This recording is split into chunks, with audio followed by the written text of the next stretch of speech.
Hi, my name's Rosie. I'm a student at Cardiff University and I've also just completed an internship with the Students' Union in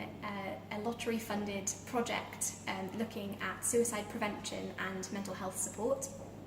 This project was, as I said, funded by the National Lottery, and we're so incredibly grateful for the funding and the ability to be able to put this project on.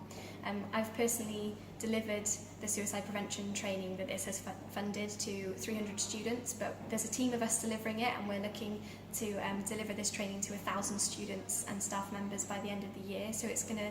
really benefit a lot of people in our community and help to teach people how to spot the signs of their friends, peers, family, colleagues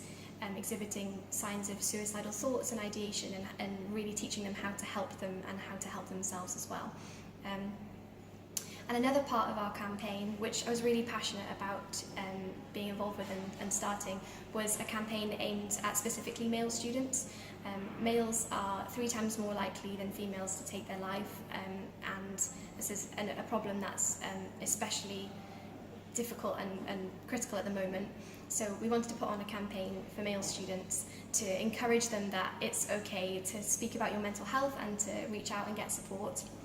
and that everybody, regardless of their gender or identity, has mental health just as they have physical health, and that it's a strength and not a weakness to reach out for support. Personally, I suffer with depression and anxiety, and that's really affected me as a student, but Cardiff University and the Students' Union have helped me so much, and every time I've felt like I needed support, it's been there for me and I've been able to speak out. There's been no sort of barrier to me speaking out, and I really want that for my male friends and peers and colleagues who have the sort of unique barriers that they might feel that they need to be strong, and that it's not sort of a strength to speak out, and that they, there's a lot of stigma around men accessing mental health support and speaking out about their mental health. So I really wanted to create